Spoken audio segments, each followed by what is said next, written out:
get the expected value of a uniform random variable with parameters theta 1 and theta 2.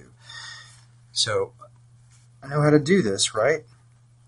For any continuous random variable, it's just the integral over the reals, all reals. You integrate over all reals, okay, of little x times the density function. The density function is always defined over the entire real line, okay? All right, so then that's going to be, well, I'm going to substitute in my the form for the density function there. It's 1 over theta 2 minus theta 1 times the indicator function of, man, I love those indicator functions. They're just so awesome. Okay, theta 2, right, dx, I think. Okay. And then, now, note that all this stuff is a constant. I can pop it out of the integral, and then I'm left with x times this indicator stuff, right? So the integrand is effectively 0 outside this interval. So I really only need to integrate then from theta 1 to theta 2.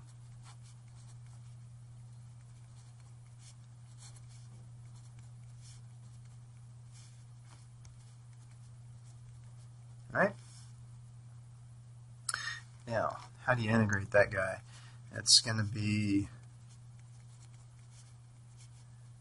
x squared over 2, from theta 1 to theta 2, right?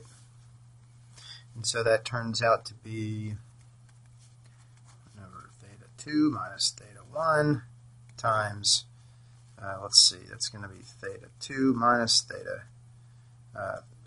2 squared minus theta 1 squared all over 2, right? Now, this factors. So I have theta 2 plus theta 1 times theta 2 minus theta 1 all over 2. And then I see that there's some canceling going on there. And it's just theta 2 plus theta 1 all over 2. And actually, you know what, that's what it needs to be. That's what it really needs to be. Because remember, the expected value of a random variable, also called the mean, is it's really the same thing as the center of gravity or the center of mass, right? So if I look at that density function, right? Oops, these are open. Start over. Okay, if this is theta 1 and this is theta 2, and this is my density function, where should the mean be? The mean should sit right smack in between them. That's the place where you'd put your finger to balance this thing, right? This thing. That's where you would balance that. And that is certainly, it's just theta 2 plus theta 1 all over 2. Now, what about the variance? Well, I'm not going to shoot. I have to edit all that out. Okay. Now, what about the variance of a uniform?